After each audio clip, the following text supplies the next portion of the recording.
I am Michael Myers. Many of you have likely never heard my voice before, as I am usually a man of very few words. However, today I must respond to disgusting criticisms on my character. Recently, I have seen it said that I am homophobic because I happen to kill two wonderful homosexual gay men in Haddonfield. Now, I personally find this accusation to be disgusting, as I believe in equal opportunity murder for all. I do believe that my personal record reflects that, and I believe that it will be reflected in the review of my good friend Degenerate J. Recently, a friend of mine, you may have heard of him as Pennywise, aka Arthur Penny Wizzy. Recently, he was given such similar accusations for behaviors in his own documentary, It Chapter 2. I find this disgusting that we are not able to kill all people from all walks of life without bringing certain accusations upon ourselves. I am frankly angered by the fake news, hashtag fake news, around my friends and I have had enough.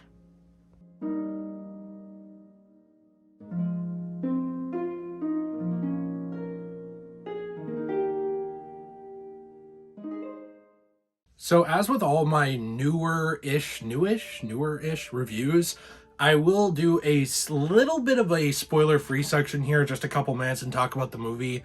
Then we will talk spoilers as well. Try and keep it brief. But hey, this is a movie review. Halloween. I have reviewed the original Halloween and Halloween from 2018, so if you enjoy this, please be sure to check out our other movie reviews on the channel. They're much more niche content over here. And hey, we have a secondary channel, Degenerate Plays, where we play through a ton of different games and hang out with you that I hope you will also check out, along with liking and subscribing this if you like it. Now, here's the thing with Halloween Kills.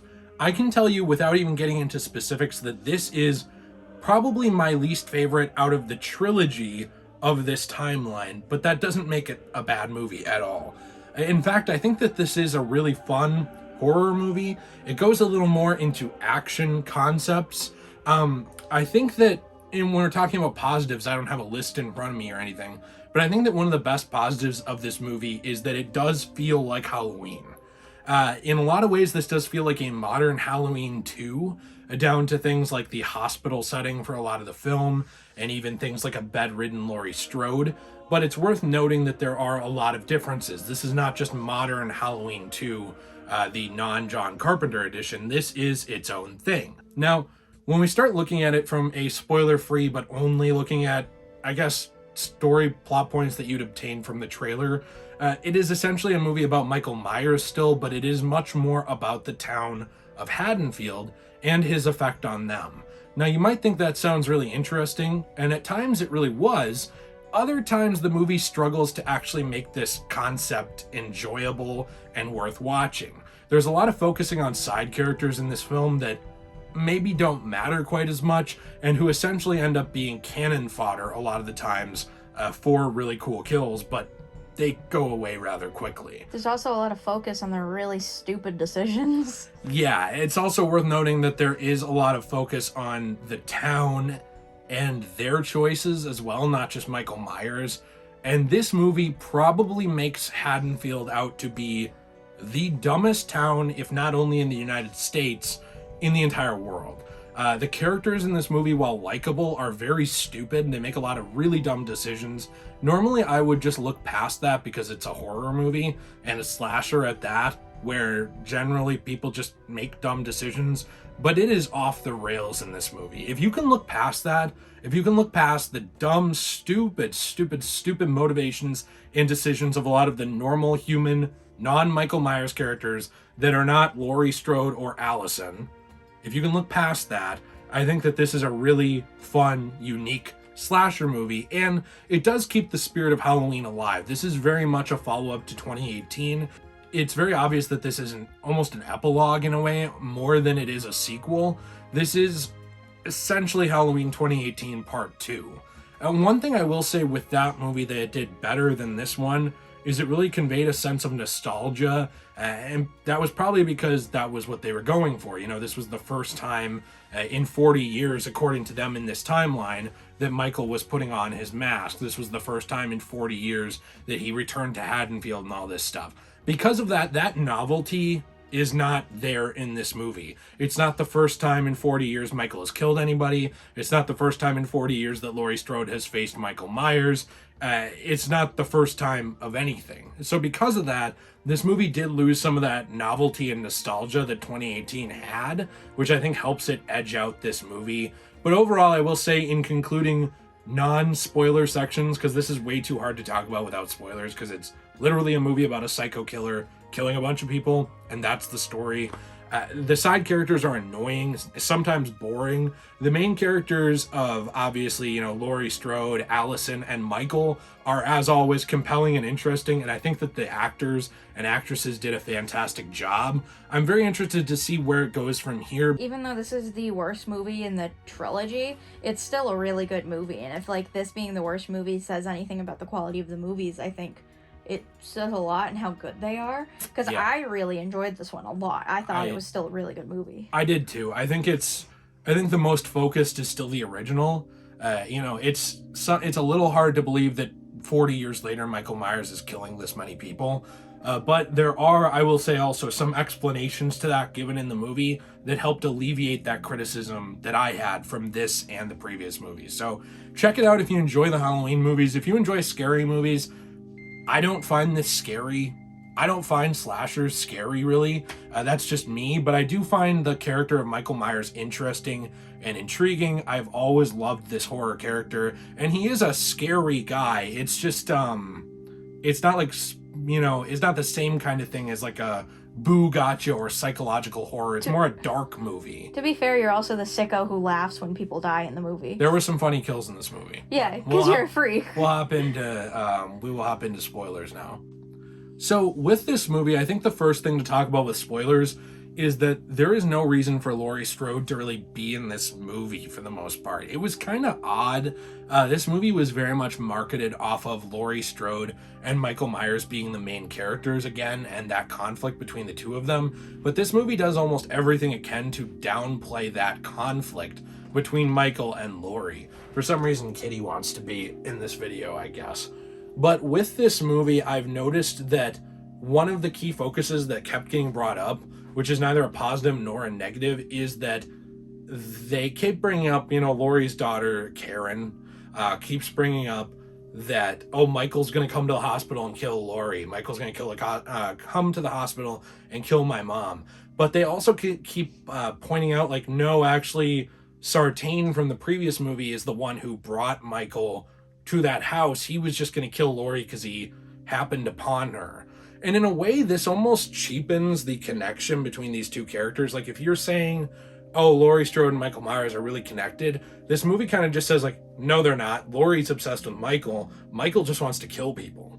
To be honest, I actually kind of liked that part, because one of your criticisms before we even saw this movie about the franchise was that Laurie and him didn't even really have a real connection other than him happening upon her in the first movie and killing all of her friends and wanting to kill her. Right. And just because she's the one who got away, he wasn't necessarily obsessed with that or cared. He just wanted to kill people.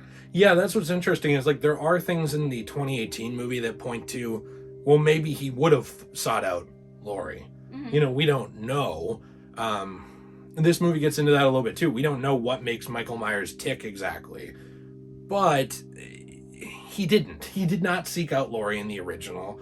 Well, he did. So he followed and stalked Laurie in the original movie back in the 70s because it's supposed she reminded him of his sister, you know, of Judith. He was obsessed with killing, obviously, and he also wanted to, supposedly, because again, you have to read a lot into a silent character's motivations. Mm-hmm. He had to kill again, and he prefers it to be young adult or young teenage women. I don't think it's positive or negative, but it's odd to spend so much time with the marketing of this movie and the movie before it, talking about this connection between the two characters and trying to build that up, but you removed the angle that they were brother and sister, which John Carpenter put in Halloween 2.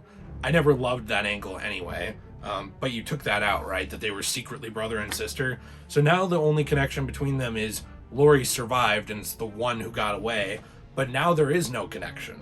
It's just an obsession from Laurie Strode. I understand it, but it almost makes you wonder in some ways, like, well, then why is Laurie here? She doesn't matter that much. She doesn't matter more than anyone else to Michael. To be fair, she's not in the movie that much doing a lot of action. She's mostly just in the hospital the entire movie. And limping around. Yeah, and like having some lines about him and being obsessed with him, and that's it. Yeah. It's actually kind of interesting. My cat's rubbing up against the microphone. It's actually really interesting to see her PTSD come out from years and years of being so afraid, and now he's finally back and all of those anxieties are coming to fruition.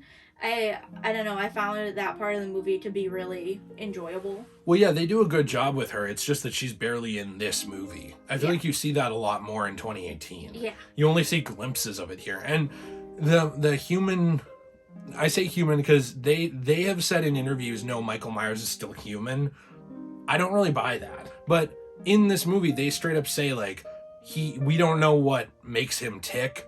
He's taken so much abuse, he keeps getting back up. How is he even still alive? They show he gets stabbed in the back with a pitchfork. He gets shot at least 3, possibly 4 times by a gun. He gets filled full of lead. Yeah, and he gets, like, stabbed. He gets beaten over the head. At the end, he gets, like, just destroyed by a mob who just beats the crap out of him and stabs him. In the head. And he's, like, dead. And he gets his head stomped on once by Karen. Yeah. So, like, he's dead, basically, right, at the end. And they are going to finish him off and make sure he doesn't get back up. But he hops up and just destroys an entire crowd of people. Like, I'm talking, he killed at least 12 to 15 people, I believe, at the end. Just at the end. Right, and that's not even counting his full total. At the beginning, he destroys like half of a dozen firemen. Like they come in to the burning building, and he kills one of them, and then he just goes outside and destroys like 6 more. And so what I'm getting at with this is not, oh, there's no one trained in martial arts who can't kill anyone, right? I mean, like, yes, you put Jackie Chan in his prime, or Bruce Lee is a better example, in a room full of people. I'm sure he could kill like a dozen people. But my point is, this is a guy who's been shot multiple times. He was shot originally multiple times in the 70s, and also shown in a flashback to get back up and walk around like he never got hurt. So in the 70s, he got stabbed in the eye by Laurie. He walked it off. I can buy that one. Then he got shot several times and fell out of a 2nd-story window onto the ground below. Got up. Hard to buy for a normal human, but like it's just vague enough that you can say, like, hopped up on adrenaline. We don't know who this guy is. He's in the prime of his life in the 70s. Maybe he just got away. It also it follows up what happens the rest of the night after the first movie. Like, there's a flashback in the beginning that follows up on that, and then it also follows up on that second movie, Halloween 2018. So there's a lot of good plot points that are all wrapped up nicely in a little bow, which I thought was really satisfying. But they show in a flashback in this movie that Michael actually just keeps walking around Haddonfield at the time, and he's totally fine. Like, he walks by some cops, he strangles another cop, and a police officer accidentally shoots and kills another police officer that he is strangling because of that. Yeah, he like goes home. And then he walks outside and he just kind of gives up because there's like 30 police there. But it's weird because it makes me wonder, like, why do he give up if he's unkillable? I don't even know if he is. I don't understand where they're going with this angle. Is he supernatural or not? They say he is, but they say he's not. I think at that point, I think he knows, or at least I think at that point he didn't know that he had anything about him. But I think, like, that whole thing at the end of the movie when they talk about fear making him grow stronger, I don't think he had enough of that yet in the 70s. But 40 years later, especially after what happened in 2018 that night, I think his fear issue thing has gone strong enough to make him invulnerable, at least. They get into that a little bit in the movie that I don't want this whole movie to just be like a analysis of the invulnerability of Michael Myers, so I'm not trying to make it that. But I do think they get into that a little bit in the movie with, like, talking about how it's what he does to the town and how he turned them against each other and how fear makes him stronger, like you said, Jill. I don't know what he knows about that because they never let him talk, so we know nothing about his point of view. They've also called him a 6-year-old with the strength of like a grown man, but then he shows that he has way more strength than that. So what I'm getting at with this is it's not a bad thing in the movie. I don't know where they're going with this. They've said in interviews, no, he's still a human. But like, is he? It's almost like he's a human supernaturally fueled by fear. Like it's like some kind of force keeping him alive, but they're not explaining it. And so my concern, if they leave it at that, if they leave the stories at that going forward and say he is a human supernaturally enhanced by fear, we're not going to fully go into and explain that, but that's what he is.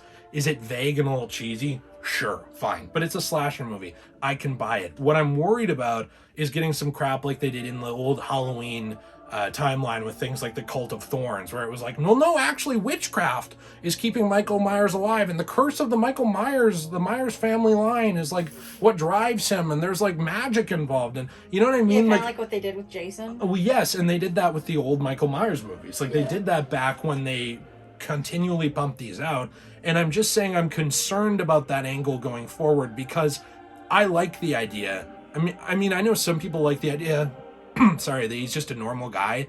I like the idea that there's something magical and supernatural about him, but you need to handle that with care.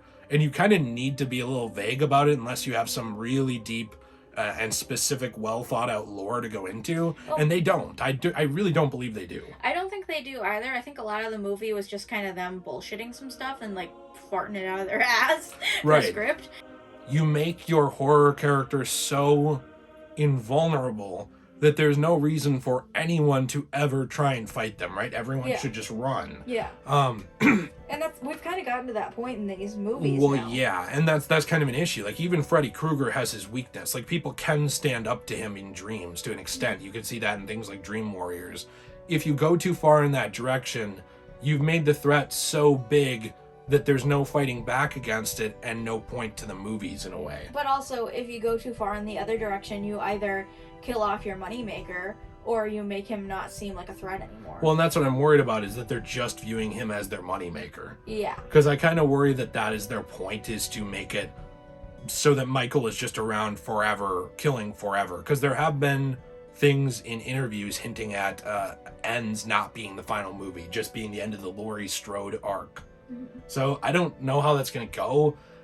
It's going to seem a little random if you have one movie set in the 70s and then 10 movies set in the 2020s. I really want another one like set in like maybe the 70s or the 80s where he broke out again and like got a little bit of a taste of another killing, because that would make sense as to why he wouldn't, after 40 years, just be like, well, I haven't killed for 40 years, like why do I even care at this point? Right, yeah, I agree with that too, and I think it was a bit of a missed opportunity in the 70s flashback to only have him essentially get one more kill. I mean, he was going to kill the police officer. He does help kill him. I forget the officer's name.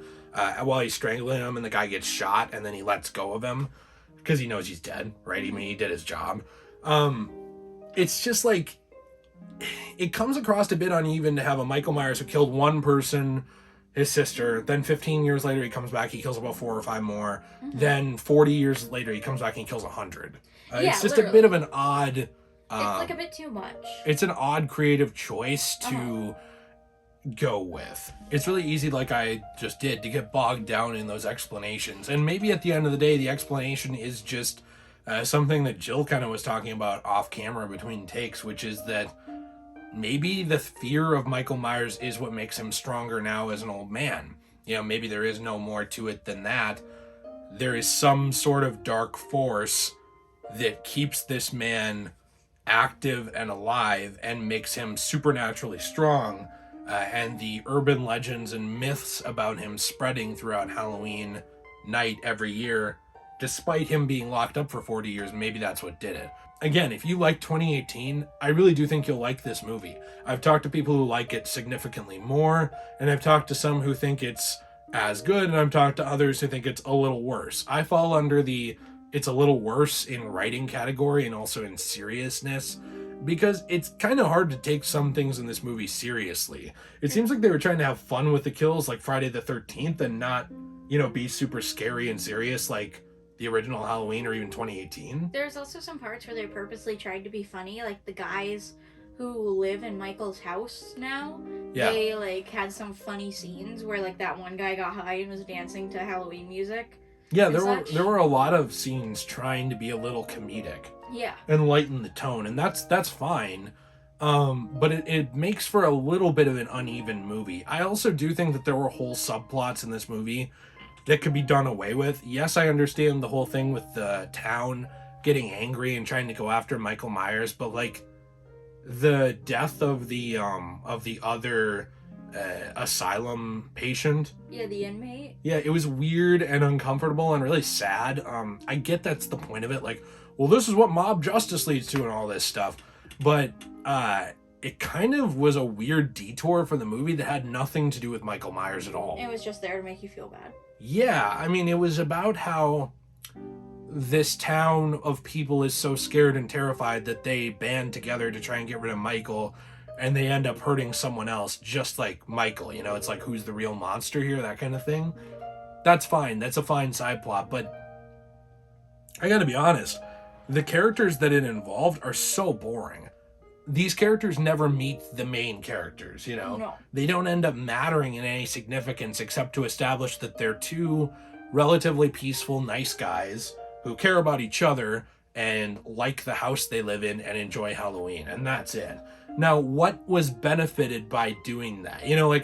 Jokes aside about in the original skit we did for this, there were articles coming out saying, like, Michael Myers is homophobic because he targeted gay people. It's like, no, he just killed people who lived in his house, right? Mm-hmm. And he didn't like people who stood in his window. But he hated that. Yeah. He, attacked the one cop. He attacked the other couple. He, like, Big John and Little John. He attacked Karen. Karen, yeah. Which, thank God, I don't like Karen. I didn't feel bad at all about that. The only thing I liked about Karen was her showing compassion for that man who killed himself. Yeah, that was it. That was her redeeming moment in this movie. But I don't know, man. Like, there were things in this movie that were trying to make you feel bad that I don't understand the point of. I have to keep moving Kitty because she keeps trying to rub against the tripod. One of them was the death of Big John and Little John. It seemed designed to make the audience feel bad and almost dislike Michael more. Mm-hmm. But, like, Michael didn't care that those two were gay. Michael didn't care about those two at all. He just cared they were in his way in his house. It also kind of seemed like towards the end of the movie they were trying to make you root for the mob rather than Michael, but we're two fucked up people who like rooted for Michael. Well, people see these movies for Michael. Yeah. This Halloween is Michael Myers. Ignore Halloween 3, it's Michael Myers, this movie relies on a lot of tropes, like the broken relationship being fixed up only to be destroyed again is kind of a trope with Allyson.